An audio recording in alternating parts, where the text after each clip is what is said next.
Imagina esto. Estamos en el año 50 después de Cristo. Un pescador judío llamado Pedro está en Jerusalén.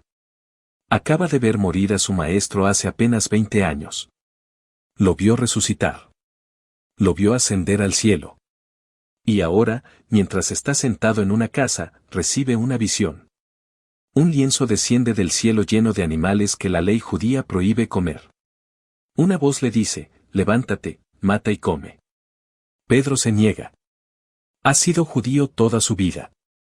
Nunca ha comido nada impuro. Pero esa visión no era solo sobre comida. Era sobre el futuro del cristianismo.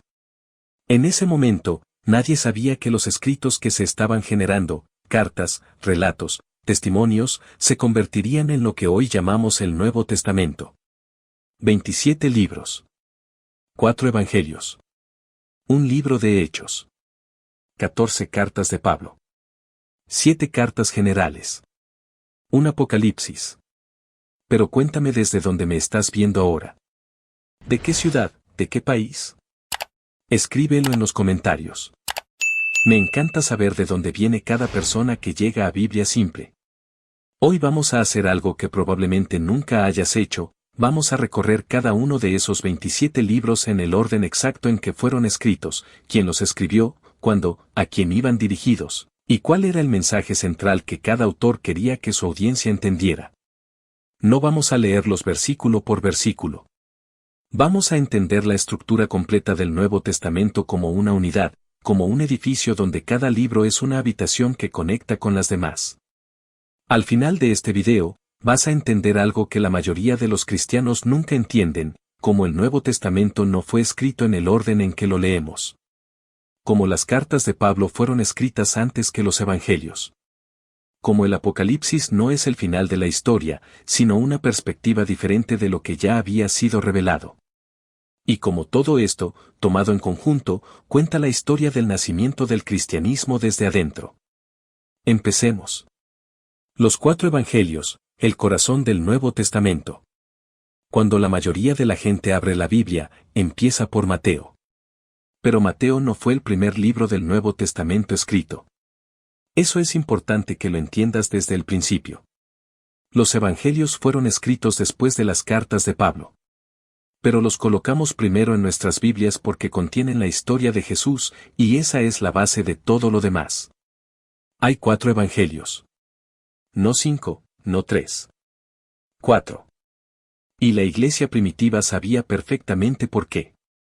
Cada uno cuenta la historia de Jesús desde una perspectiva diferente, para una audiencia diferente, con un propósito diferente. Mateo, el Evangelio para los judíos. Mateo fue escrito probablemente entre los años 70 y 85 después de Cristo. El autor era Mateo, también llamado Leví, un recaudador de impuestos que se convirtió en apóstol de Jesús. Pero aquí está lo interesante, la palabra griega para recaudador de impuestos es telones. Los telones eran judíos que trabajaban para los romanos, cobrando impuestos de su propio pueblo. Eran despreciados. Eran considerados traidores. Cuando Jesús vio a Mateo sentado en su puesto de recaudación, en Mateo capítulo 9, versículo 9, simplemente le dijo, sígueme. Mateo dejó todo. Y años después, escribió el Evangelio que lleva su nombre. ¿A quién escribía Mateo? A judíos. A personas que conocían el Antiguo Testamento de memoria. A personas que esperaban al Mesías. Por eso, Mateo comienza con una genealogía. Mateo capítulo 1, versículos 1 al 17. Esa genealogía no es un accidente. Es una declaración. Está diciendo, este Jesús que ustedes conocen es el Hijo de David. Es el cumplimiento de la promesa hecha a Abraham hace 2000 años. Mateo cita el Antiguo Testamento 65 veces. 65. Cada cita es un argumento. ¿Ven? Eso fue profetizado aquí. Y aquí. Y aquí también. El mensaje central de Mateo es este: Jesús es el Rey de Israel. Es el Mesías prometido. Y el reino de los cielos no es un lugar lejano, es algo que ya está aquí, pero que será completamente revelado cuando Jesús regrese. Mateo organiza su evangelio alrededor de 5 grandes discursos de Jesús.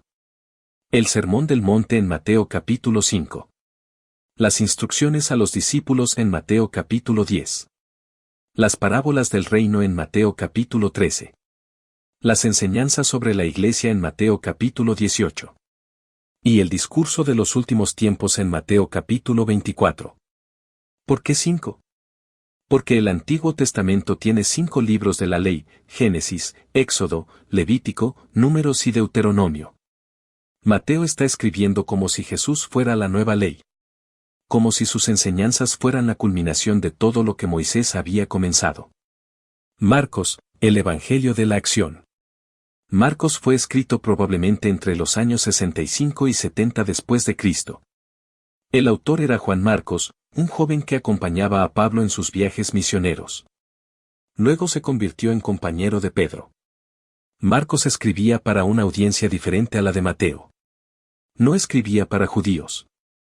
Escribía para romanos. Para gentiles. Para personas que no conocían el Antiguo Testamento. Por eso, Marcos no comienza con una genealogía. Comienza directamente con la acción. Marcos capítulo 1, versículo 1, comienzo del Evangelio de Jesucristo, Hijo de Dios. Eso es todo. Sin genealogía. Sin preámbulo. Sin miren todas estas profecías que se cumplieron. Solo, aquí empieza la historia. Marcos es el Evangelio más corto. Tiene 16 capítulos.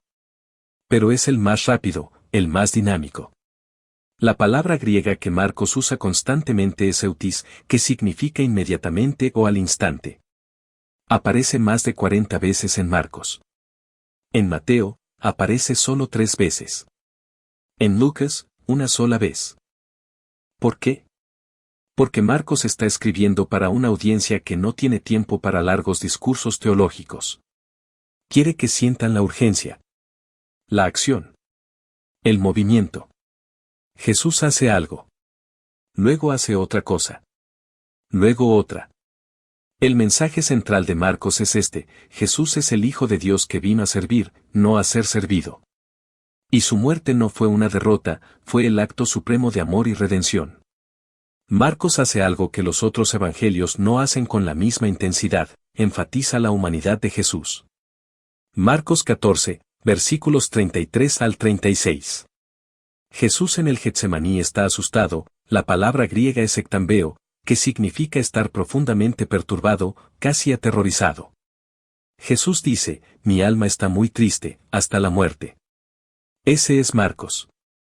Mostrando a Jesús completamente humano, completamente vulnerable, pero completamente obediente a Dios. Lucas, el Evangelio del cuidado de Dios. Lucas fue escrito probablemente entre los años 75 y 85 después de Cristo. El autor era Lucas, un médico gentil que acompañaba a Pablo en sus viajes misioneros.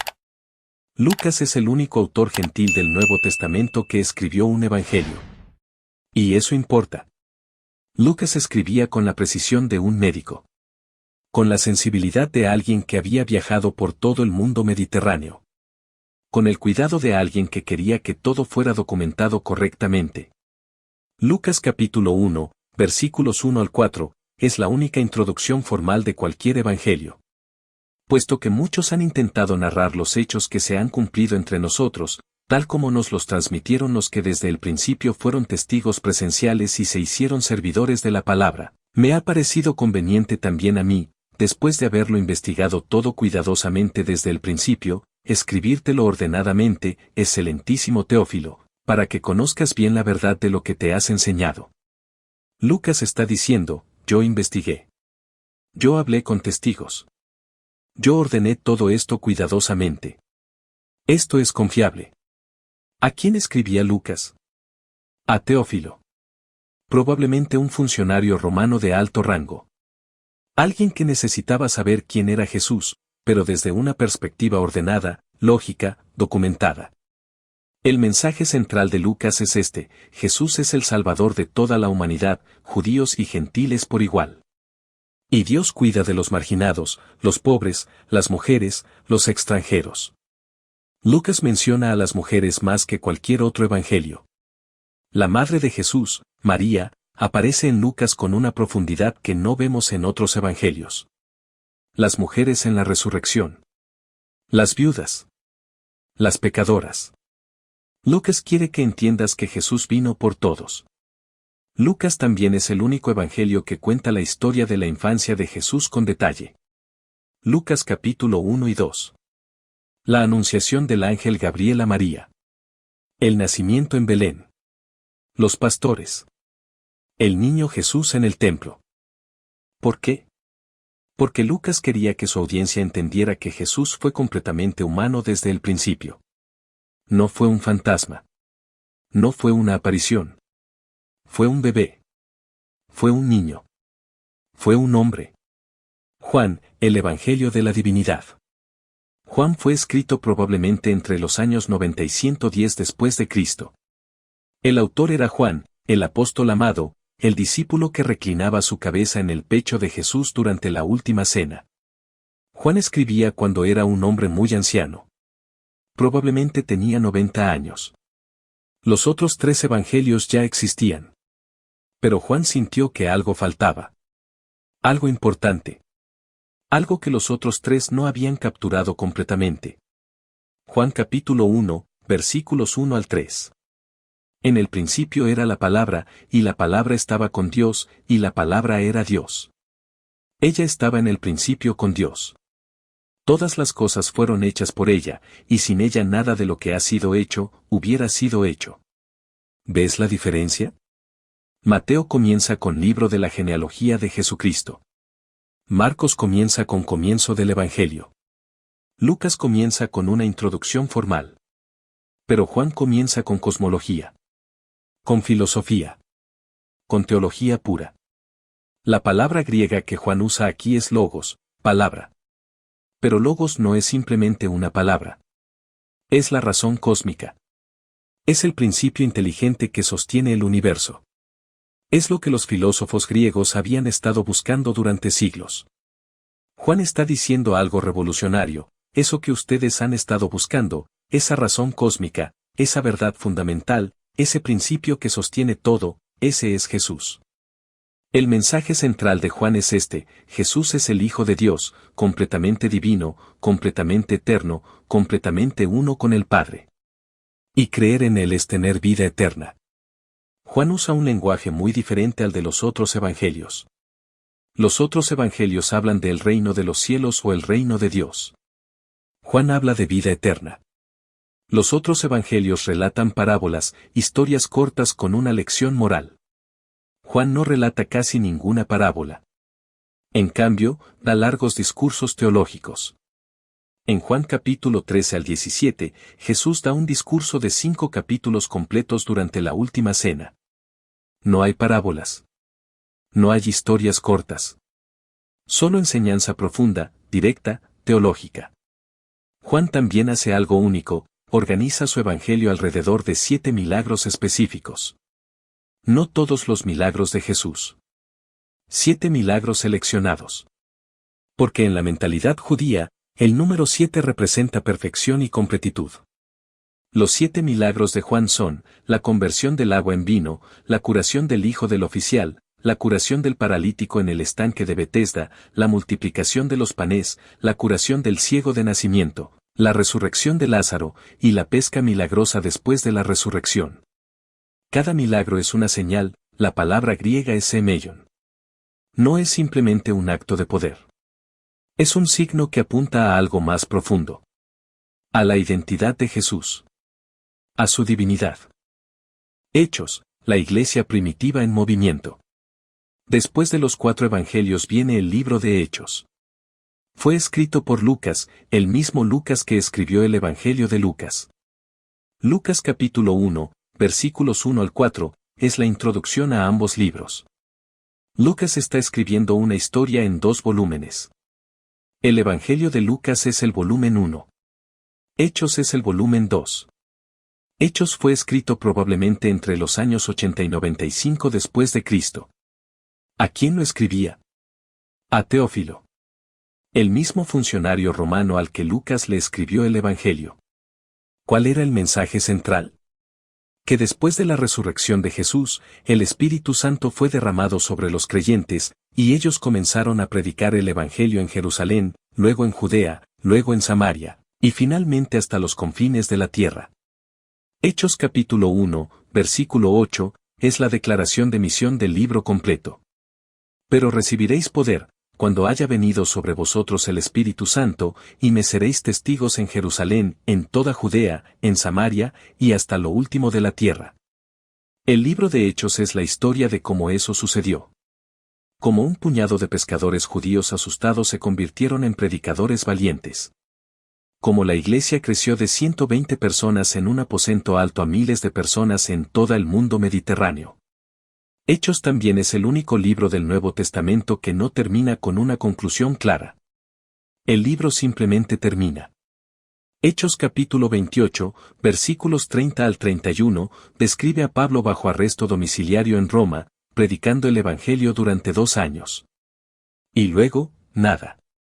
El libro termina. ¿Por qué? Probablemente porque Lucas escribía mientras los eventos aún estaban sucediendo. La iglesia aún estaba creciendo. La historia aún no había terminado. Lucas estaba documentando el presente, no el pasado. Hechos es también el libro donde vemos por primera vez el conflicto que será central en el Nuevo Testamento: ¿quién puede ser cristiano? ¿Solo los judíos? ¿O también los gentiles? En Hechos capítulo 10, Pedro tiene esa visión del lienzo lleno de animales impuros. Luego va a la casa de un gentil llamado Cornelio. Y allí, el Espíritu Santo desciende sobre los gentiles exactamente de la misma manera que había descendido sobre los judíos en Pentecostés. Pedro se da cuenta, Dios está incluyendo a los gentiles. No solo a los judíos. Eso será el conflicto que Pablo tendrá que resolver en sus cartas. Las cartas de Pablo, el apóstol a los gentiles. Aquí es donde las cosas se ponen interesantes. Porque ahora vamos a hablar de los libros que fueron escritos antes de los evangelios. Las cartas de Pablo fueron escritas entre los años 50 y 67 después de Cristo. Los evangelios fueron escritos entre los años 65 y 110 después de Cristo. Eso significa que las cartas de Pablo son los documentos cristianos más antiguos que tenemos. Más antiguos que Mateo. Más antiguos que Marcos. Más antiguos que Lucas. Más antiguos que Juan. ¿Por qué? Porque Pablo no estaba escribiendo un evangelio. Estaba escribiendo cartas a iglesias específicas, resolviendo problemas específicos, respondiendo a preguntas específicas. Ahora, hay un debate entre los estudiosos: ¿cuántas cartas escribió Pablo realmente? ¿14? ¿13? ¿Menos? Pero lo que la iglesia primitiva aceptó fue 14 cartas de Pablo en el Nuevo Testamento. 13 dirigidas a iglesias o individuos específicos. Y una, la carta a los hebreos, que la tradición atribuyó a Pablo, aunque la mayoría de los estudiosos modernos creen que fue escrita por alguien más. Las 14 cartas de Pablo se dividen en 3 grupos. Las cartas tempranas, escritas entre 50 y 56 después de Cristo. Estas incluyen 1 y 2 Tesalonicenses, Gálatas, 1 y 2 Corintios, y Romanos. En estas cartas, Pablo está resolviendo problemas inmediatos en las iglesias. Las cartas de la prisión, escritas probablemente entre 60 y 62 después de Cristo, cuando Pablo estaba bajo arresto en Roma. Estas incluyen Efesios, Filipenses, Colosenses y Filemón. Las cartas pastorales, escritas probablemente entre 62 y 67 después de Cristo, dirigidas a líderes de iglesias específicas. Estas incluyen 1 Timoteo, 2 Timoteo y Tito. Vamos a recorrer cada una. 1 Tesalonicenses, la carta más antigua del Nuevo Testamento. 1 Tesalonicenses fue escrita probablemente en el año 50 o 51 después de Cristo. Es la carta más antigua del Nuevo Testamento. Más antigua que cualquier evangelio. Pablo escribía a la iglesia en Tesalónica, una ciudad en el norte de Grecia. La iglesia había sido establecida hace apenas 1 año o 2. Eran creyentes muy jóvenes. Muy entusiastas. Muy ansiosos. ¿Por qué estaban ansiosos? Porque creían que Jesús iba a regresar muy pronto. Probablemente en los próximos meses.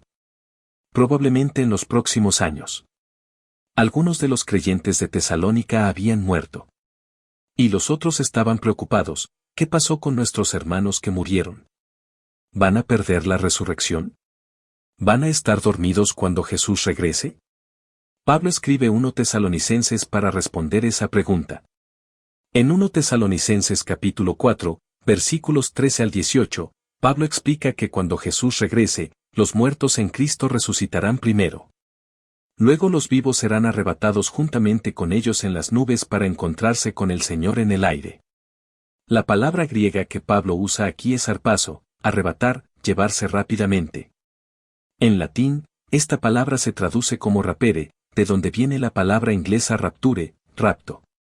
Pero aquí está lo interesante, la palabra harpazo no aparece en los evangelios. No aparece en el libro de Hechos. Aparece solo en 1 Tesalonicenses y en Apocalipsis. Es una palabra única, usada para describir un evento único. El mensaje central de 1 Tesalonicenses es este: Jesús va a regresar. Los muertos van a resucitar. Y vamos a estar con el Señor para siempre. Así que vivan de una manera que sea digna de esa esperanza. 2 Tesalonicenses, calmando la ansiedad. 2 Tesalonicenses fue escrita probablemente solo unos meses después de 1 Tesalonicenses. ¿Por qué? Porque los tesalonicenses habían entendido mal la carta anterior. Pensaban que el día del Señor ya había llegado. Algunos habían dejado de trabajar. Algunos estaban siendo ociosos. Algunos estaban viviendo desordenadamente, esperando el fin. Pablo escribe 2 Tesalonicenses para aclarar: no. El día del Señor no ha llegado aún. Hay cosas que deben suceder primero. Hay una rebelión que debe ocurrir. Hay un hombre de pecado que debe ser revelado. La palabra griega que Pablo usa aquí es anomos, sin ley, ilegal. El hombre de pecado es el hombre de la anarquía, alguien que se opone a toda ley y autoridad. ¿Quién es este hombre de pecado? ¿Es el anticristo? ¿Es una figura futura? ¿O es una figura contemporánea a Pablo? Los estudiosos debaten esto. Pero lo importante es que Pablo está diciendo: no sabemos exactamente quién es, pero cuando sea revelado, vamos a saber que el fin está cerca. El mensaje central de 2 Tesalonicenses es este: esperen pacientemente. Vivan responsablemente. No caigan en pánico ni en apatía. El fin vendrá, pero no sabemos cuándo. Gálatas, la libertad en Cristo. Gálatas fue escrita probablemente entre 53 y 55 después de Cristo. Fue escrita a las iglesias en Galacia, una región en el centro de Anatolia, lo que hoy es Turquía. ¿Cuál fue el problema en Galacia? Que algunos predicadores judíos habían llegado después de Pablo y habían dicho a los gálatas: ustedes no pueden ser cristianos de verdad a menos que se circunciden. A menos que guarden la ley de Moisés. A menos que se conviertan en judíos. Los gálatas estaban considerando hacerlo. Y Pablo estaba furioso. Gálatas es la carta más apasionada de Pablo. Está lleno de emoción. De indignación. De urgencia. Gálatas capítulo 1, versículos 6 al 9. Me asombra que tan pronto os hayáis apartado del que os llamó por la gracia de Cristo, para seguir un evangelio diferente. No que haya otro, sino que hay algunos que os perturban y quieren pervertir el evangelio de Cristo. Mas si aún nosotros, o un ángel del cielo, os anunciare otro evangelio diferente del que os hemos anunciado, sea anatema. ¿Ves la intensidad? Pablo está diciendo: si incluso un ángel del cielo viniera con un evangelio diferente, que sea maldito. ¿Por qué está tan enfadado? Porque el asunto fundamental del evangelio está en juego. La salvación es por gracia, no por obras.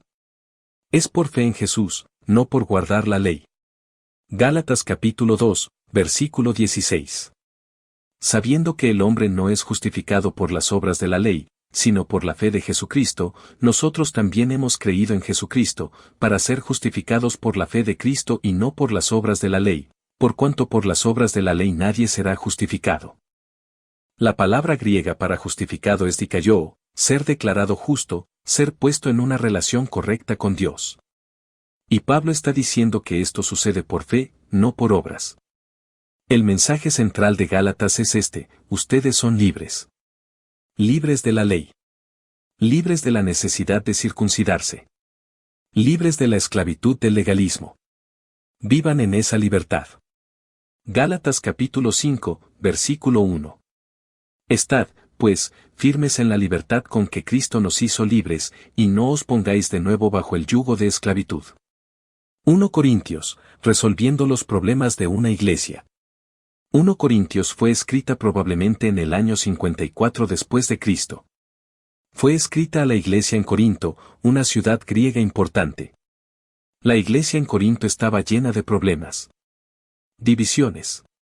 Inmoralidad sexual. Demandas legales entre creyentes. Confusión sobre los dones espirituales. Confusión sobre la resurrección. 1 Corintios es la carta más larga de Pablo. Tiene 16 capítulos. Y en cada capítulo, Pablo está abordando un problema diferente. En 1 Corintios capítulo 1, Pablo aborda las divisiones en la iglesia. Algunos dicen, yo soy de Pablo. Otros dicen, yo soy de Apolos. Otros dicen, yo soy de Cefas. Otros dicen, yo soy de Cristo. Pablo responde, ¿está dividido Cristo? ¿Fue crucificado Pablo por ustedes? ¿O fueron bautizados en el nombre de Pablo? En 1 Corintios capítulo 5, Pablo aborda la inmoralidad sexual. Un hombre está viviendo con la esposa de su padre. La iglesia lo está tolerando. Pablo dice, esto es tan grave que deben expulsar a este hombre de la iglesia. En 1 Corintios capítulo 6, Pablo aborda las demandas legales. Los creyentes están llevándose a la corte unos a otros. Pablo dice, ¿no saben que los santos juzgarán al mundo? ¿No pueden resolver sus disputas entre ustedes mismos? En 1 Corintios capítulo 12 al 14, Pablo aborda los dones espirituales. La iglesia estaba obsesionada con hablar en lenguas. Estaban dejando que los que hablaban en lenguas dominaran la iglesia. Pablo dice, sí, hablar en lenguas es un don. Pero no es el mayor don. El mayor don es el amor. Y luego, en 1 Corintios capítulo 13, Pablo escribe lo que probablemente sea el pasaje más hermoso del Nuevo Testamento. El amor es sufrido, es benigno, el amor no tiene envidia, el amor no es jactancioso, no se envanece, no hace nada indebido, no busca lo suyo, no se irrita, no guarda rencor, no se goza de la injusticia, más se goza de la verdad. Todo lo sufre, todo lo cree, todo lo espera, todo lo soporta. En 1 Corintios capítulo 15, Pablo aborda la resurrección. Algunos en Corinto estaban diciendo que no hay resurrección de los muertos. Pablo dedica un capítulo completo a explicar por qué la resurrección es central para la fe cristiana. 1 Corintios capítulo 15, versículos 3 al 5. Porque primeramente os he enseñado lo que asimismo recibí, que Cristo murió por nuestros pecados, conforme a las Escrituras, y que fue sepultado, y que resucitó al tercer día, conforme a las Escrituras, y que apareció a Cefas, y después a los 12. Este es el resumen más antiguo de la muerte y resurrección de Jesús que tenemos. Más antiguo que cualquier evangelio. El mensaje central de 1 Corintios es este: la iglesia es el cuerpo de Cristo. Cada miembro es importante. Cada don es importante. Y todo debe estar motivado por el amor. 2 Corintios, la defensa del apóstol. 2 Corintios fue escrita probablemente en el año 55 o 56 después de Cristo, solo un año o dos después de 1 Corintios. ¿Por qué Pablo escribió 2 Corintios tan pronto? Porque la situación en Corinto había empeorado. Habían llegado apóstoles falsos, predicadores que decían ser apóstoles pero que no lo eran. Estaban cuestionando la autoridad de Pablo. Estaban diciendo que Pablo no era un verdadero apóstol. 2 Corintios es la carta más personal de Pablo. Está llena de autobiografía. De dolor. De defensa. En 2 Corintios capítulo 11, versículos 23 al 29, Pablo enumera todo lo que ha sufrido por causa del Evangelio. Son ministros de Cristo, hablo como si estuviera loco, yo más, en trabajos más abundante, en azotes sin número, en cárceles más, en peligros de muerte muchas veces. De los judíos 5 veces he recibido 40 azotes menos uno. 3 veces he sido azotado con varas, 1 vez he sido apedreado, 3 veces he naufragado, 1 noche y 1 día he estado en lo profundo, en caminos muchas veces, en peligros de ríos, peligros de ladrones, peligros de los de mi nación, peligros de los gentiles, peligros en la ciudad, peligros en el desierto, peligros en el mar, peligros entre falsos hermanos, en trabajo y fatiga, en muchos desvelos, en hambre y sed, en muchos ayunos, en frío y en desnudez, y además de otras cosas, lo que sobre mí se agolpa cada día, la preocupación por todas las iglesias. Esto no es jactancia. Es una defensa. Pablo está diciendo, he sufrido todo esto. Debo ser un verdadero apóstol. Pero luego, en 2 Corintios capítulo 12, Pablo cuenta algo más profundo. Dice que fue arrebatado al tercer cielo y escuchó palabras inefables que no le es permitido repetir. Y luego dice, para que la grandeza de las revelaciones no me exaltase desmedidamente, me fue dado un aguijón en la carne, un mensajero de Satanás que me abofetee, para que no me exalte sobremanera. ¿Qué era este aguijón en la carne? ¿Una enfermedad? ¿Un problema físico? ¿Una tentación espiritual? No sabemos. Pablo nunca lo especifica. Pero el punto es que Pablo pidió a Dios que lo quitara. Y Dios respondió, mi gracia te basta, porque mi poder se perfecciona en la debilidad. El mensaje central de 2 Corintios es este, la verdadera fortaleza apostólica no está en la sabiduría o el poder, sino en la vulnerabilidad y la dependencia de Dios. Romanos, la declaración teológica sistemática. Romanos fue escrita probablemente en el año 56 o 57 después de Cristo. Fue escrita a la iglesia en Roma. Romanos es diferente a todas las otras cartas de Pablo. No fue escrita para resolver un problema específico en una iglesia específica. Fue escrita como una declaración teológica sistemática. Una exposición de lo que Pablo creía acerca de Dios, el pecado, la salvación y la vida cristiana. De hecho, es probable que Pablo nunca haya estado en Roma cuando escribió esta carta. Estaba planeando ir. Pero no había llegado aún. Así que escribió esta carta para introducirse a sí mismo a la iglesia romana. Romanos comienza con una declaración de tesis en Romanos capítulo 1, versículos 16 al 17. Porque no me avergüenza el Evangelio, porque es poder de Dios para salvación a todo aquel que cree, al judío primeramente y también al griego. Porque en el Evangelio la justicia de Dios se revela por fe y para fe, como está escrito, el justo por la fe vivirá. La palabra griega para justicia aquí es dikaiosine, la cualidad de estar en una relación correcta con Dios. Y Pablo está diciendo que esta justicia se revela en el Evangelio. Se revela por fe. Romanos capítulo 1 al 3 explica el problema, todos, judíos y gentiles, están bajo el pecado. Todos están alejados de Dios. Todos necesitan salvación. Romanos capítulo 4 explica cómo Abraham fue justificado, no por obras, sino por fe. Romanos capítulo 5 al 8 explica cómo los creyentes son justificados, mediante la muerte y resurrección de Jesús. Y cómo el Espíritu Santo mora en ellos.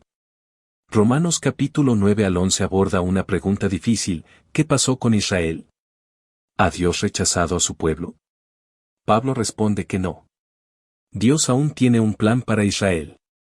Romanos capítulo 12 al 16 explica cómo deben vivir los creyentes justificados, con humildad, amor, sumisión a las autoridades y consideración por los hermanos débiles.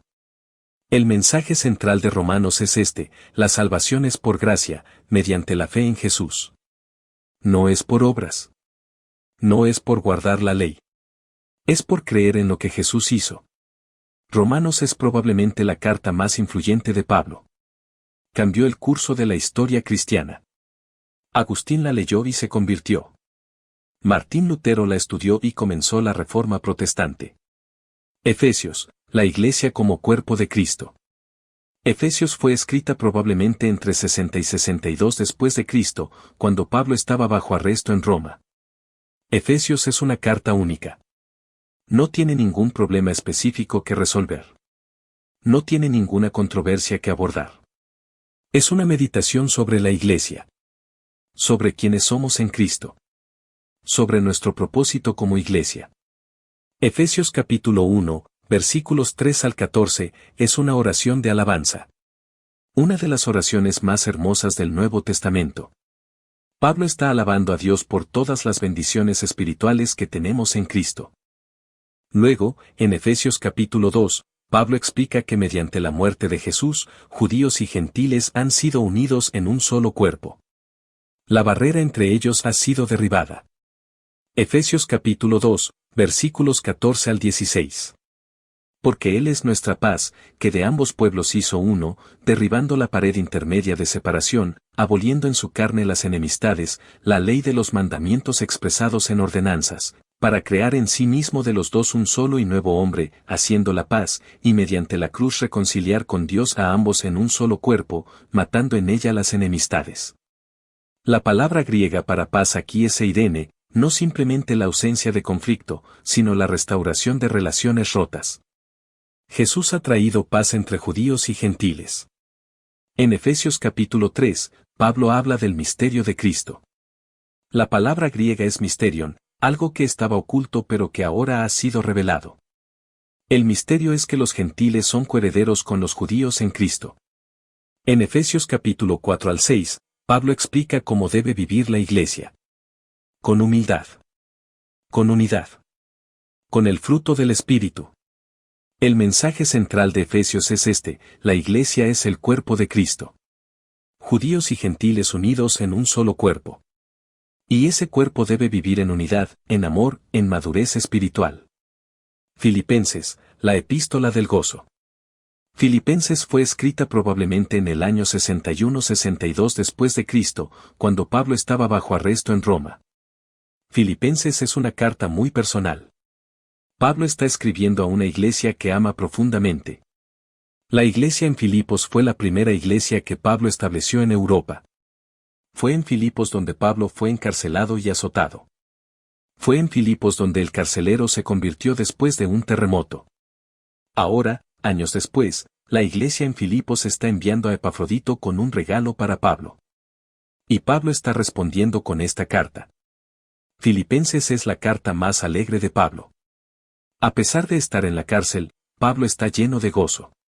La palabra gozo aparece 10 veces en esta carta corta de 4 capítulos.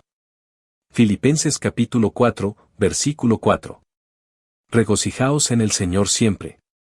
Otra vez digo, regocijaos. ¿Cómo puede Pablo estar gozoso mientras está en la cárcel? Porque su gozo no depende de sus circunstancias. Depende de su relación con Jesús. En Filipenses capítulo 2, versículos 5 al 11, Pablo cita lo que probablemente sea un himno cristiano antiguo sobre la humildad y exaltación de Jesús.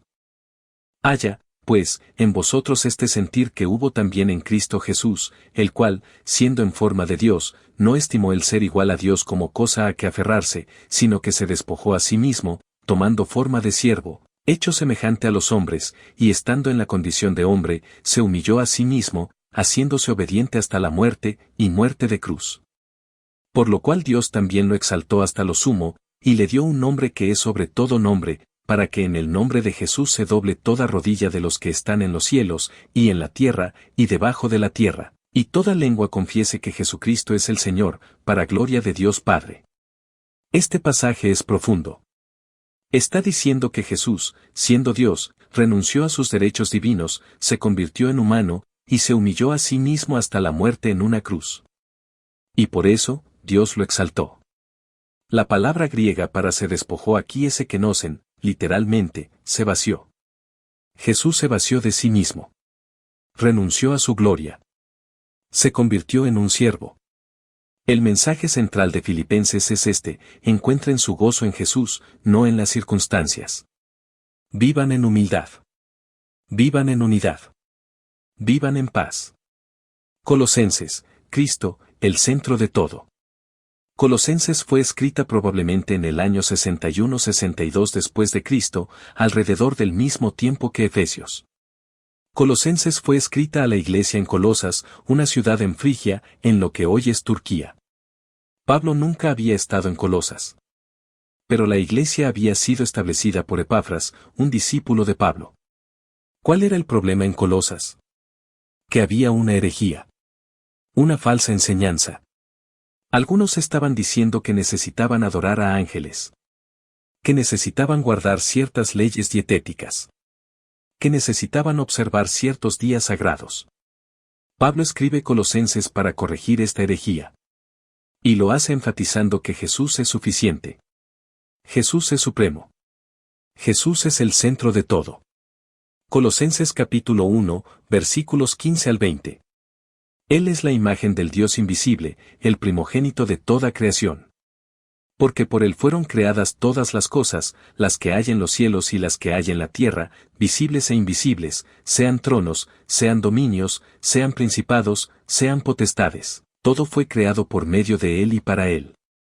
Y él es antes de todas las cosas, y todas las cosas en él subsisten, y él es la cabeza del cuerpo que es la iglesia, siendo él el principio, el primogénito de entre los muertos, para que en todo tenga la preeminencia.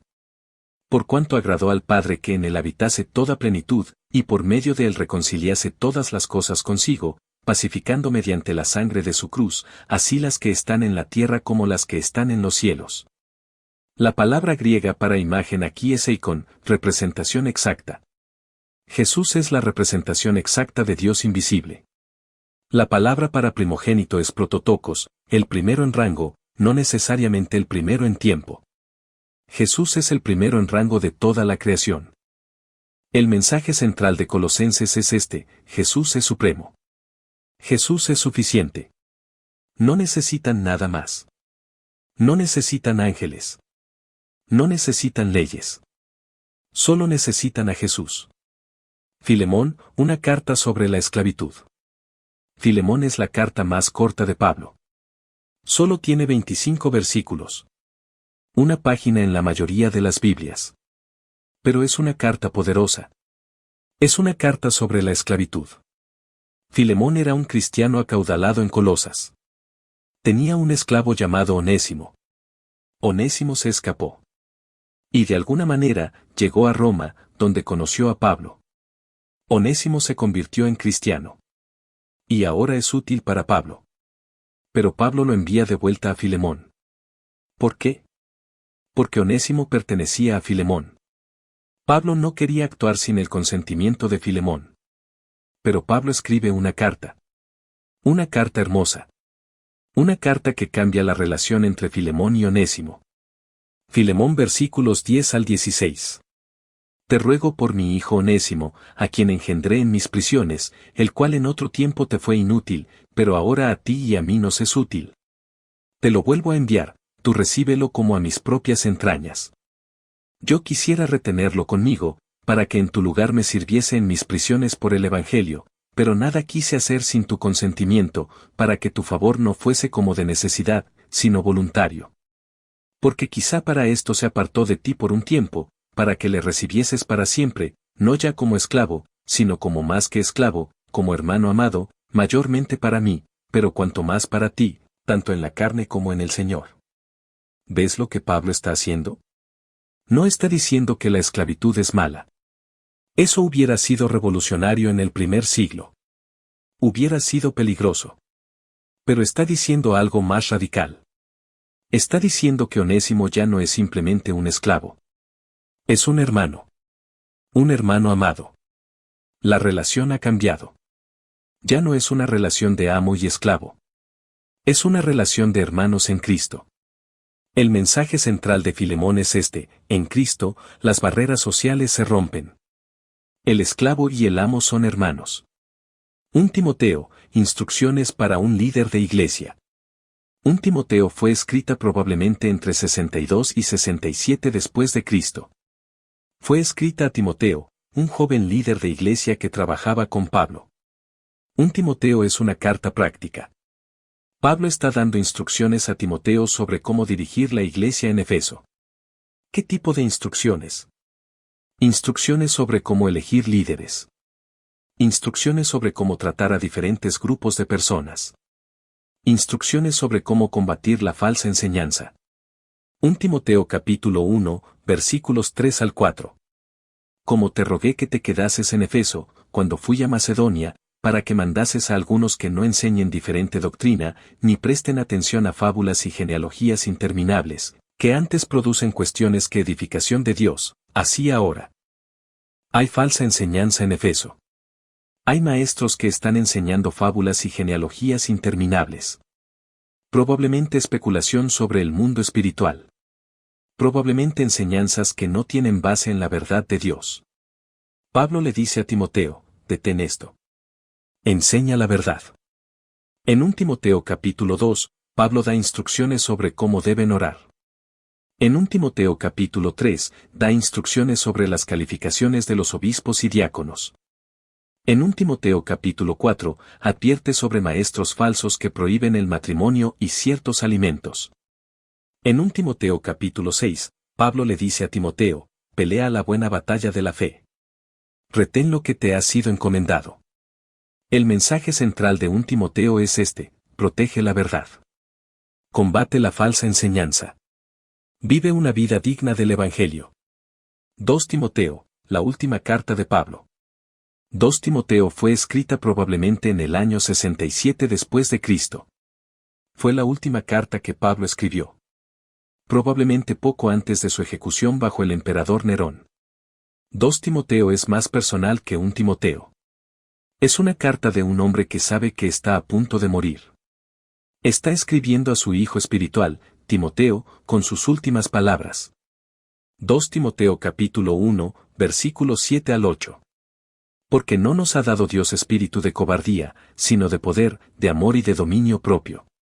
Por tanto, no te avergüences del testimonio de nuestro Señor, ni de mí, prisionero suyo, sino participa de las aflicciones del Evangelio según el poder de Dios. Pablo está diciendo, no tengas miedo. Dios te ha dado poder, amor y dominio propio. Vive de acuerdo a eso. En 2 Timoteo capítulo 2, Pablo usa una metáfora de un soldado, un atleta y un labrador. Cada uno tiene su tarea. Cada uno debe ser fiel a su tarea. En 2 Timoteo capítulo 3, Pablo advierte que habrá tiempos peligrosos. Habrá personas amantes de sí mismos, avaros, jactanciosos, soberbios. Pero Timoteo debe permanecer fiel a lo que ha aprendido. Y luego, en 2 Timoteo capítulo 4, versículos 6 al 8, Pablo da su testimonio final. Porque yo ya estoy para ser sacrificado, y el tiempo de mi partida está cercano. He peleado la buena batalla, he acabado la carrera, he guardado la fe. Por lo demás, me está guardada la corona de justicia, la cual me dará el Señor, juez justo, en aquel día, y no solo a mí, sino también a todos los que aman su venida. La palabra griega para corona aquí es estepanos, no la corona de un rey, sino la corona que se da a un atleta que ha ganado una carrera. Pablo está diciendo que ha corrido la carrera. Ha terminado. Y ahora está esperando su recompensa. El mensaje central de 2 Timoteo es este, permanece fiel. Sigue adelante. Tu recompensa te espera. Tito, instrucciones para otro líder. Tito fue escrita probablemente alrededor del mismo tiempo que 1 Timoteo, entre 62 y 67 después de Cristo. Tito fue escrita a Tito, otro líder de iglesia que trabajaba con Pablo. Tito estaba en la isla de Creta, donde había iglesias que necesitaban organización y liderazgo. Tito es similar a 1 Timoteo en estructura. Pablo está dando instrucciones prácticas a Tito sobre cómo dirigir las iglesias en Creta. Tito capítulo 1, versículos 5 al 9. Por esta causa te dejé en Creta, para que corrigieses lo deficiente y establecieses ancianos en cada ciudad, así como yo te mandé, el que fuere irreprensible, marido de una sola mujer, y tenga hijos creyentes que no estén acusados de disolución ni de rebeldía. Porque es necesario que el obispo sea irreprensible, como administrador de Dios, no soberbio, no iracundo, no dado al vino, no pendenciero, no codicioso de ganancias deshonestas, sino hospedador, amador de lo bueno, sobrio, justo, santo, dueño de sí mismo, retenedor de la palabra fiel tal como ha sido enseñada, para que también pueda exhortar con sana doctrina y convencer a los que contradicen. Pablo está dando un perfil de lo que debe ser un anciano o líder de iglesia.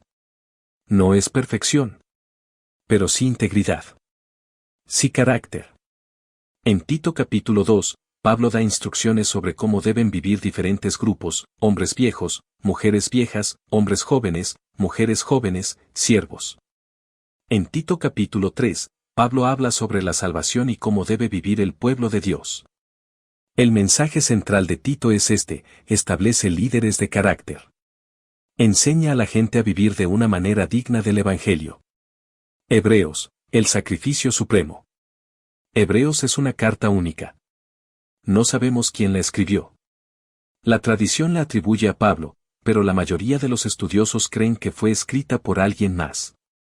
Probablemente Apolos. Probablemente un judío cristiano muy educado que conocía tanto la Biblia hebrea como la filosofía griega. Hebreos fue escrita probablemente entre 60 y 70 después de Cristo. Fue escrita a judíos cristianos que estaban considerando volver al judaísmo. ¿Por qué?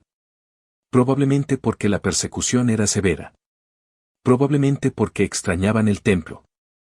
Probablemente porque el cristianismo era nuevo y frágil, mientras que el judaísmo era antiguo y establecido. El autor de Hebreos escribe para decirles: no vuelvan. Jesús es mejor. Jesús es el cumplimiento de todo. Hebreos usa una estructura repetida: Jesús es mejor que. Jesús es mejor que los ángeles. Hebreos capítulo 1 al 2. Jesús es mejor que Moisés. Hebreos capítulo 3. Jesús es mejor que Josué. Hebreos capítulo 4. Jesús es mejor que Aarón. Jesús es el sumo sacerdote supremo. Hebreos capítulo 5 al 10.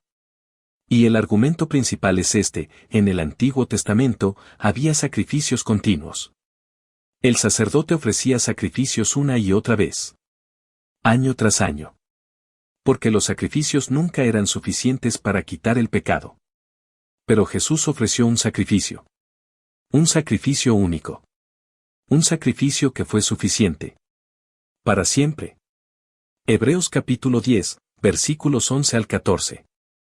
Y ciertamente todo sacerdote está día tras día ministrando y ofreciendo muchas veces los mismos sacrificios que nunca pueden quitar los pecados, pero Cristo, habiendo ofrecido una sola vez para siempre un sacrificio por los pecados, se ha sentado a la diestra de Dios, de ahí en adelante esperando hasta que sus enemigos sean puestos por estrado de sus pies. Porque con una sola ofrenda hizo perfectos para siempre a los santificados. La palabra griega para perfectos aquí es teleio, completamente maduros, completamente completos. Mediante el sacrificio de Jesús, somos hechos perfectos. Completamente aceptables ante Dios. Hebreos también es conocido por su definición de fe. Hebreos capítulo 11, versículos 1 al 3. Es, pues, la fe la certeza de lo que se espera, la convicción de lo que no se ve. Porque por ella alcanzaron buen testimonio los antiguos. Por la fe entendemos haber sido constituido el universo por la palabra de Dios, de modo que lo que se ve fue hecho de lo que no se veía. La palabra griega para fe aquí es pistis, confianza, convicción, certeza. No es simplemente creer en hechos. Es confiar en Dios. Es estar convencido de lo que no ves. Hebreos capítulo 11 es la galería de fe, una lista de personas del Antiguo Testamento que vivieron por fe. Abel. Enoc. Noé. Abraham. Sara. Isaac. Jacob. José. Moisés. Rahab. Y muchos otros. El mensaje central de Hebreos es este: Jesús es el sumo sacerdote supremo. Su sacrificio es suficiente. Vivan por fe en él. Las cartas generales, otros apóstoles escriben. Después de las cartas de Pablo vienen las cartas generales. Son llamadas generales porque no están dirigidas a una iglesia específica, sino a un grupo más amplio de creyentes. Hay 7 cartas generales en el Nuevo Testamento: Santiago, 1 Pedro, 2 Pedro, 1 Juan, 2 Juan, 3 Juan, y Judas. Santiago, la fe sin obras está muerta. Santiago fue escrita probablemente entre 45 y 65 después de Cristo. El autor era Santiago, el hermano de Jesús, quien se convirtió después de la resurrección. Santiago fue escrita a las 12 tribus dispersas, a judíos cristianos que habían sido esparcidos por persecución. Santiago es una carta práctica. No es altamente teológica como las cartas de Pablo. Es sobre cómo vivir, cómo comportarse, cómo tratar a otros. Santiago capítulo 1, versículos 2 al 4. Hermanos míos, tened por sumo gozo cuando os halléis en diversas pruebas, sabiendo que la prueba de vuestra fe produce paciencia. Mas tenga la paciencia su obra completa, para que seáis perfectos y cabales, sin que os falte cosa alguna. Santiago está diciendo, cuando enfrentes dificultades, alégrate. Porque las dificultades producen paciencia. Y la paciencia produce madurez. Santiago capítulo 2 aborda un tema importante, ¿cómo tratamos a los pobres? Santiago critica a los que muestran favoritismo. Si alguien rico entra a la iglesia, lo tratan con respeto. Pero si alguien pobre entra, lo ignoran. Santiago capítulo 2, versículos 1 al 4. Hermanos míos, que vuestra fe en nuestro Señor Jesucristo glorioso no sea con acepción de personas. Porque si en vuestra congregación entra un hombre con anillo de oro y con ropa espléndida, y entra también un pobre con ropa andrajosa, ¿no hacéis distinción entre vosotros, y venís a ser jueces con pensamientos malos? Luego, en Santiago capítulo 2, versículos 26, Santiago hace una declaración que ha sido interpretada de muchas maneras. Porque como el cuerpo sin espíritu está muerto, así también la fe sin obras está muerta. ¿Está Santiago contradictorio con Pablo? Pablo dice que somos justificados por fe, no por obras. Santiago dice que la fe sin obras está muerta. No. No están en contradicción. Están hablando de cosas diferentes. Pablo está hablando de cómo somos salvos, por fe, no por obras. Santiago está hablando de cómo demostramos que somos salvos, por nuestras acciones. Si dices que tienes fe, pero tus obras no muestran esa fe, entonces tu fe está muerta. No es una fe verdadera. Santiago capítulo 3 aborda el poder de la lengua. La lengua es pequeña, pero puede causar mucho daño. Es como un fuego. Puede quemar toda la madera. Santiago capítulo 4 advierte contra la codicia y las contiendas. Santiago capítulo 5 advierte contra los ricos que explotan a los trabajadores. Y exhorta a los enfermos a orar y a ser ungidos con aceite. El mensaje central de Santiago es este: la verdadera fe se demuestra en las obras. Cuida tu lengua. Trata a los pobres con respeto. Vive de una manera que sea consistente con tu fe. 1 Pedro, sufrimiento y esperanza. 1 Pedro fue escrita probablemente entre 64 y 70 después de Cristo. El autor era Pedro, el apóstol que negó a Jesús 3 veces, pero que fue restaurado por Jesús después de la resurrección. 1 Pedro fue escrita a creyentes que estaban sufriendo persecución. Probablemente bajo el emperador Nerón, quien persiguió a los cristianos brutalmente. El tema central de 1 Pedro es cómo vivir como cristiano mientras se sufre. Cómo mantener la esperanza mientras se enfrenta la adversidad. 1 Pedro capítulo 1, versículos 3 al 5. Bendito el Dios y Padre de nuestro Señor Jesucristo, que según su grande misericordia nos hizo renacer para una esperanza viva, por la resurrección de Jesucristo de los muertos, para una herencia incorruptible, incontaminada e inmarcesible, reservada en los cielos para vosotros, que sois guardados por el poder de Dios mediante la fe, para alcanzar la salvación que está lista para ser manifestada en el tiempo postrero. La palabra griega para herencia aquí es kleronomia, una posesión que se hereda. Pedro está diciendo que tenemos una herencia en los cielos. Una herencia que no se puede corromper. Una herencia que está reservada para nosotros. En 1 Pedro capítulo 2, versículos 21 al 25, Pedro habla sobre el sufrimiento de Jesús. Pues para esto fuisteis llamados, porque también Cristo padeció por nosotros, dejándonos ejemplo, para que sigáis sus pisadas, el cual no hizo pecado, ni se halló engaño en su boca, quien cuando le maldecían, no respondía con maldición, cuando padecía, no amenazaba, sino encomendaba la causa al que juzga justamente, quien llevó él mismo nuestros pecados en su cuerpo sobre el madero, para que nosotros, estando muertos a los pecados, vivamos a la justicia, y por cuya herida fuisteis sanados. Pedro está escribiendo a personas que están sufriendo injustamente. Y les dice, Jesús también sufrió injustamente.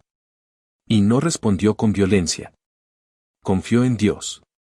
Esa es la respuesta cristiana al sufrimiento. No la venganza. No la amargura. Sino la confianza en que Dios es justo. En 1 Pedro capítulo 3, Pedro habla sobre las relaciones dentro del hogar. Esposas y esposos. Y luego dice algo profundo: estén siempre listos para dar respuesta a todo el que les pida razón de la esperanza que hay en ustedes. La palabra griega para respuesta aquí es apología, de donde viene nuestra palabra apologética. No es disculparse. Es defender. Es dar razones. Es explicar por qué crees lo que crees. En 1 Pedro capítulo 4, Pedro dice algo que sorprende a muchos lectores. Dice que el juicio debe comenzar por la casa de Dios. Que el sufrimiento de los creyentes es parte de un proceso de purificación. En 1 Pedro capítulo 5, Pedro exhorta a los líderes de las iglesias a pastorear bien el rebaño. No por dinero. No por poder. Sino voluntariamente. Con corazón. El mensaje central de 1 Pedro es este: el sufrimiento no es el fin de la historia. Es parte del camino hacia la gloria. Vivan con esperanza. Vivan con dignidad. Vivan con confianza en Dios. 2 Pedro, la advertencia final de un apóstol. 2 Pedro fue escrita probablemente entre 64 y 68 después de Cristo. El autor era Pedro, y él mismo sabía que estaba a punto de morir. Al igual que 2 Timoteo de Pablo, esta es la carta de un hombre que escribe sus últimas palabras. 2 Pedro capítulo 1, versículos 13 al 14. Y pienso que es justo, en tanto que estoy en este cuerpo, despertaros con amonestación, sabiendo que en breve debo abandonar el cuerpo, como nuestro Señor Jesucristo me ha declarado. Pedro sabe que va a morir. Y quiere dejar algo. Un legado. Una advertencia. ¿Cuál es la advertencia?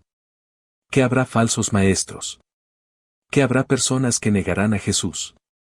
Que habrá personas que se burlarán del regreso de Cristo. 2 Pedro capítulo 2 es uno de los capítulos más severos del Nuevo Testamento. Pedro describe a los falsos maestros con una dureza que no vemos en casi ningún otro lugar. Los compara con animales. Los llama esclavos de la corrupción. ¿Por qué tan fuerte? Porque Pedro sabe lo que está en juego. Los falsos maestros no son simplemente personas equivocadas. Son personas que están destruyendo la fe de otros. Y eso tiene consecuencias eternas. Pero luego, en 2 Pedro capítulo 3, Pedro dice algo hermoso. Habla sobre el regreso de Cristo. Algunos se están burlando: ¿dónde está la promesa de su venida? Desde que los padres durmieron, todo permanece así como desde el principio de la creación. Y Pedro responde con una de las frases más profundas del Nuevo Testamento. Pero, amados, no ignoréis esto, que para el Señor un día es como 1000 años, y 1000 años como un día. El Señor no tarda su promesa, según algunos la tienen por tardanza, sino que es paciente para con vosotros, no queriendo que ninguno perezca, sino que todos procedan al arrepentimiento. La palabra griega para paciente aquí es macrotumeo, soportar con paciencia durante un largo tiempo. Dios no es lento. Es paciente. Está esperando. Está dando tiempo a las personas para arrepentirse. El mensaje central de 2 Pedro es este: cuídense de los falsos maestros. Crezcan en la gracia y el conocimiento de Jesús. Y esperen con confianza el día de Dios. 1 Juan, el amor como prueba de la fe. 1 Juan fue escrita probablemente entre 85 y 100 después de Cristo. El autor era Juan, el mismo apóstol que escribió el Evangelio de Juan. Ya era un anciano. Probablemente vivía en Efeso. ¿Por qué escribió esta carta? Porque había una crisis en las iglesias a las que Juan pastoreaba. Una herejía había surgido. Se llama el gnosticismo incipiente o docetismo. Los docetistas decían que Jesús no era verdaderamente humano. Era un espíritu. Una aparición. Parecía tener un cuerpo, pero en realidad era solo espíritu. Porque para ellos, la materia era mala. Solo el espíritu era bueno. Entonces Dios nunca podría haberse convertido en cuerpo. Juan responde con fuerza desde el primer versículo. 1 Juan capítulo 1, versículos 1 al 3. Lo que era desde el principio, lo que hemos oído, lo que hemos visto con nuestros ojos, lo que hemos contemplado, y palparon nuestras manos tocante al verbo de vida, porque la vida fue manifestada, y la hemos visto, y testificamos, y os anunciamos la vida eterna, la cual estaba con el Padre, y se nos manifestó, lo que hemos visto y oído, eso os anunciamos. ¿Ves lo que está haciendo Juan? Está acumulando verbos de experiencia sensorial. Oímos. Vimos. Contemplamos. Palpamos. Tocamos con nuestras manos. Juan está diciendo, yo estuve allí. Toqué a Jesús. No era un fantasma. Era real. Era carne. Era humano. Pero un Juan no es solo una carta teológica sobre la naturaleza de Jesús. Es una carta profundamente práctica sobre cómo vivir como cristiano. Y el tema central de un Juan es uno, el amor. La palabra griega agape, amor sacrificial, amor incondicional, aparece 46 veces en estas 5 páginas de carta. 1 Juan capítulo 4, versículos 7 al 8. Amados, amémonos unos a otros, porque el amor es de Dios. Todo aquel que ama, es nacido de Dios, y conoce a Dios. El que no ama, no ha conocido a Dios, porque Dios es amor. Esta es una de las declaraciones más extraordinarias de toda la Biblia. No solo dice que Dios ama. Dice que Dios es amor. La esencia de Dios es amor. Y Juan dice que si conoces a Dios, amarás. Si no amas, no conoces a Dios. El amor no es opcional. Es la prueba de que perteneces a Dios. Juan también da 3 pruebas para saber si alguien es verdaderamente cristiano. La prueba doctrinal, ¿confiesan que Jesucristo ha venido en carne? La prueba moral, ¿viven de una manera justa, evitando el pecado? ¿Y la prueba social, aman a sus hermanos? El mensaje central de un Juan es este: si conoces a Dios, amarás. Si perteneces a la luz, caminarás en la luz. La fe genuina se prueba en el amor genuino. 2 Juan, una carta breve sobre la verdad. 2 Juan fue escrita probablemente alrededor del mismo tiempo que 1 Juan. Es la carta más corta del Nuevo Testamento junto a 3 Juan. Solo tiene 13 versículos. Una sola página. El autor se identifica como el anciano, la palabra griega es presbiteros. Es Juan, que se identifica con este título en lugar de su nombre. ¿A quién está escribiendo? A la señora elegida y a sus hijos. Probablemente una metáfora de una iglesia y sus miembros.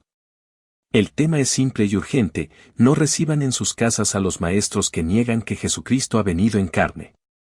2 Juan versículos 10 al 11. Si alguno viene a vosotros, y no trae esta doctrina, no le recibáis en casa, ni le digáis, bienvenido. Porque el que le dice, bienvenido, participa en sus malas obras. En el primer siglo, las iglesias se reunían en casas. Los maestros itinerantes viajaban de iglesia en iglesia.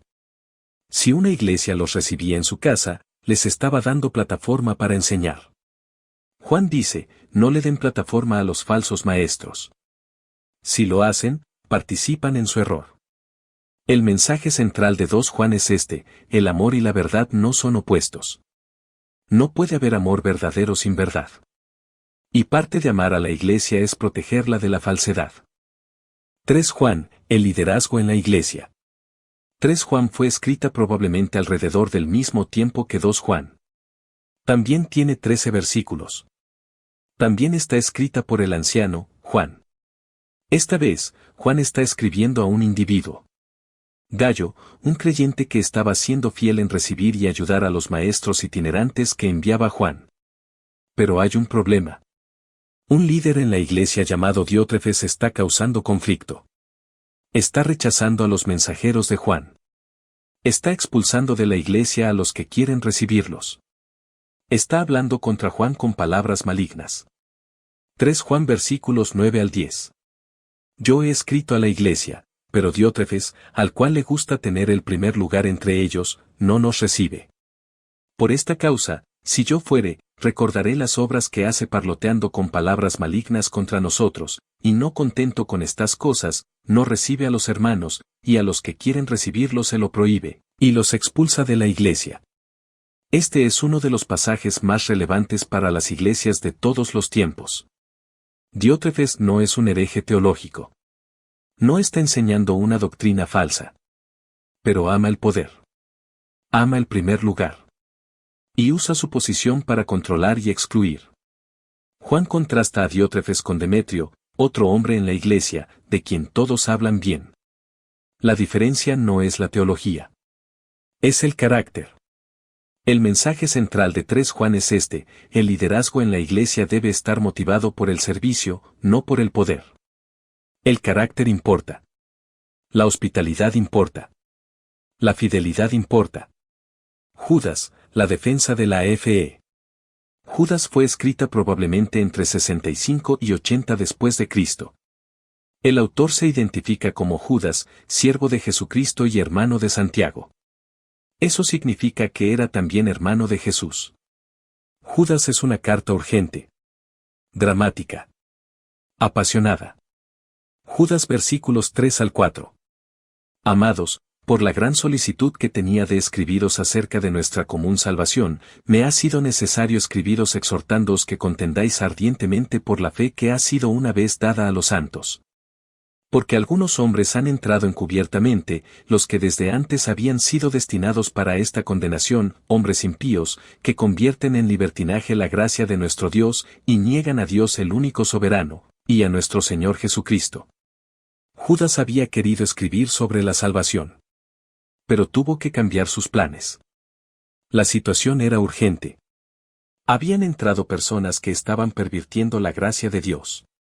Convertían la libertad cristiana en licencia para pecar.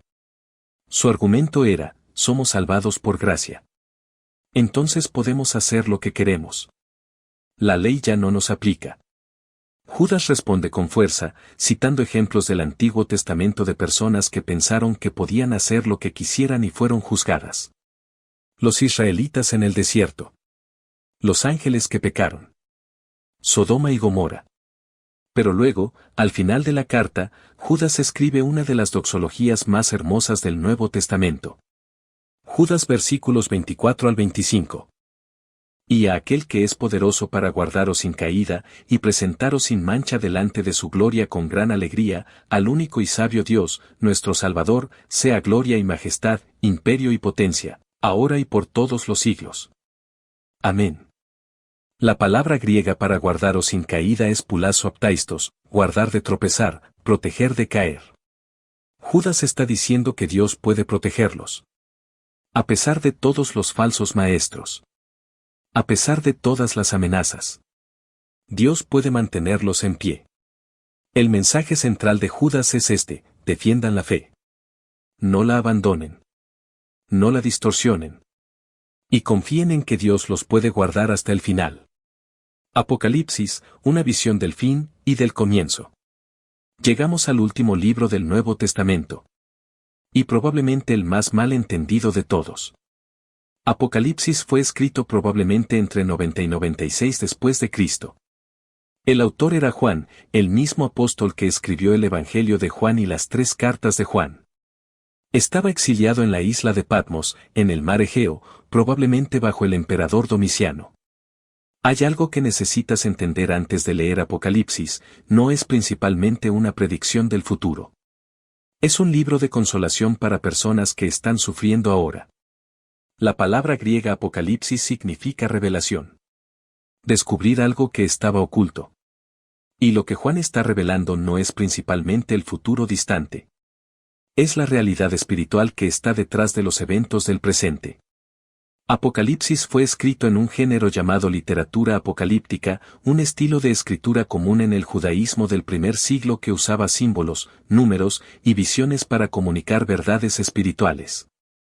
No era una crónica literal de eventos futuros. Era una comunicación simbólica profunda. Las primeras 3 palabras del libro lo dicen todo. Apocalipsis capítulo 1, versículo 1.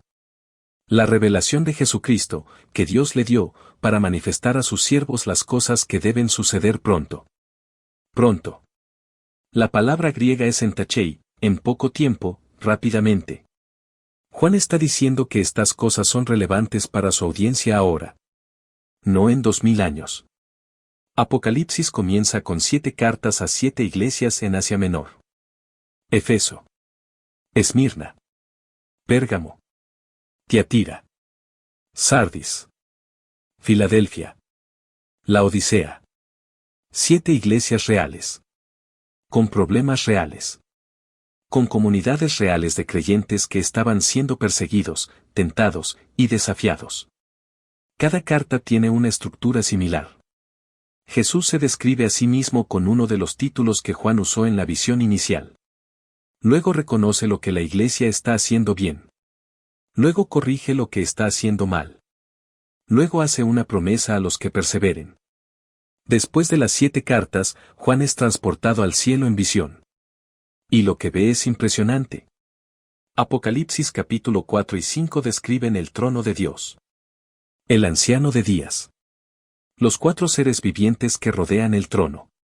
Los 24 ancianos que se postran. Y en el centro, un cordero, como inmolado.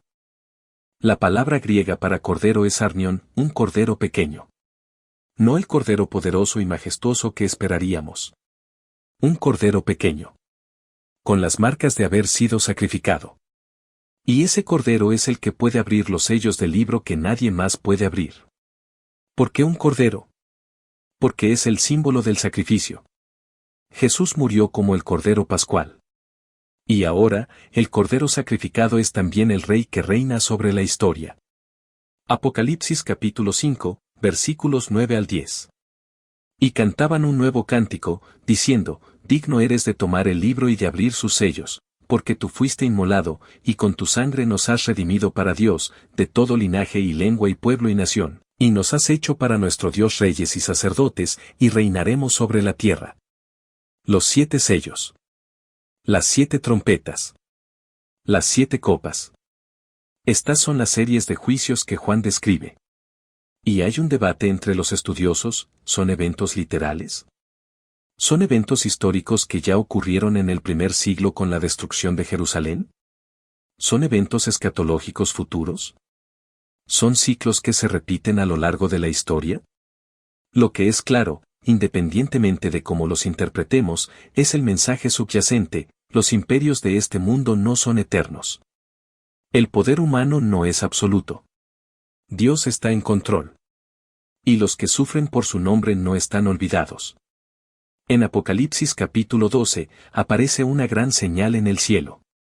Una mujer vestida del sol, con la luna bajo sus pies y una corona de 12 estrellas. Está a punto de dar a luz. Y hay un gran dragón rojo que quiere devorar al Hijo. El Hijo es nacido y arrebatado al trono de Dios. La mujer huye al desierto. Y hay guerra en el cielo. La mujer representa al pueblo de Dios, Israel que dio a luz al Mesías, y la iglesia que continúa su misión. El dragón es Satanás. El Hijo es Jesús. ¿Ves cómo el libro está contando la historia completa de la redención en lenguaje simbólico? No solo el futuro. Todo. Desde la caída hasta la consumación. En Apocalipsis capítulo 13 aparece la bestia.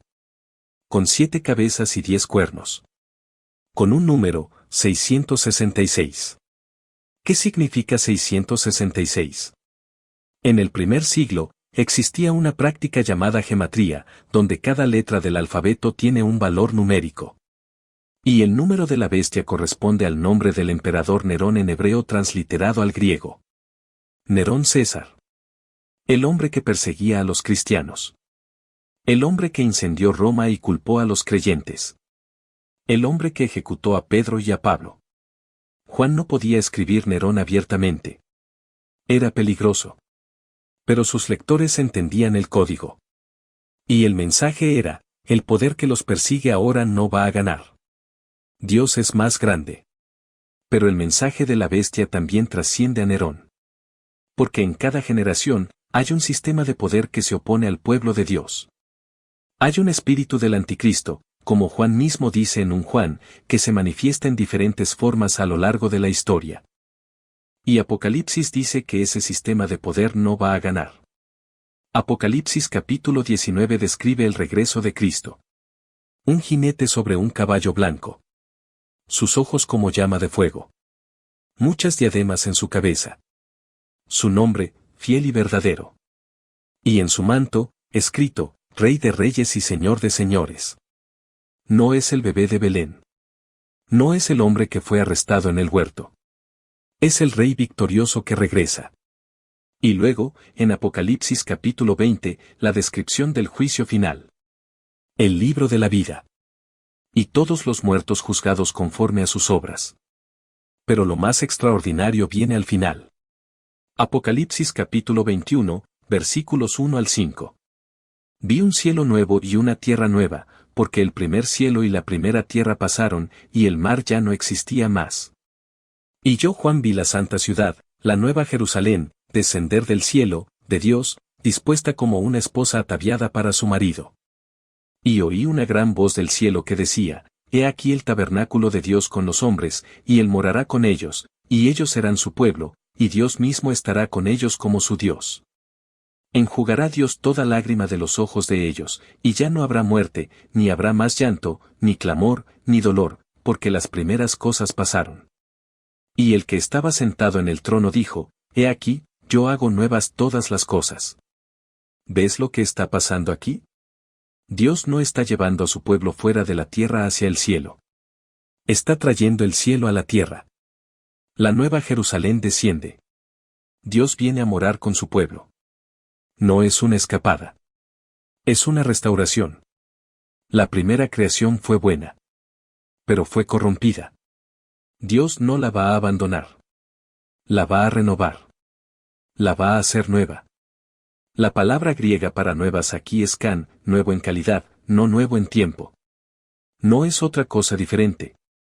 Es lo mismo transformado, renovado, perfeccionado. Y en ese nuevo mundo, no habrá más muerte. No habrá más llanto. No habrá más dolor. Porque las primeras cosas pasaron. Apocalipsis termina con una invitación. La última invitación de toda la Biblia. Apocalipsis capítulo 22, versículos 17 y 20. Y el espíritu y la esposa dicen, ven.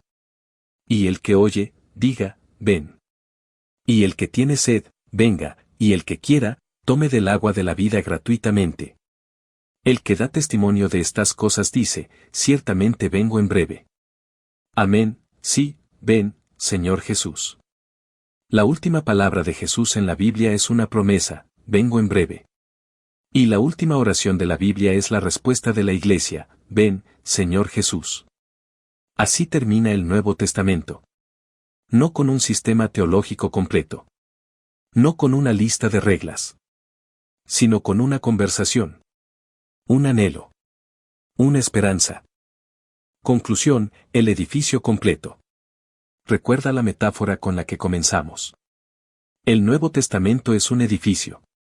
Cada libro es una habitación. Y ahora hemos recorrido todas las habitaciones. Los evangelios son el corazón del edificio. La historia de Jesús. El fundamento sobre el que todo lo demás se construye. Hechos es el pasillo que conecta el corazón con el resto. Muestra cómo esa historia de Jesús salió de Jerusalén y llegó al mundo. Las cartas de Pablo son las habitaciones de trabajo, donde la teología se aplica a la vida real, donde los problemas se resuelven, donde la doctrina se vuelve práctica. Las cartas generales son las habitaciones de advertencia, donde otros apóstoles recuerdan a la iglesia que el peligro es real, que la falsedad existe, que deben permanecer firmes.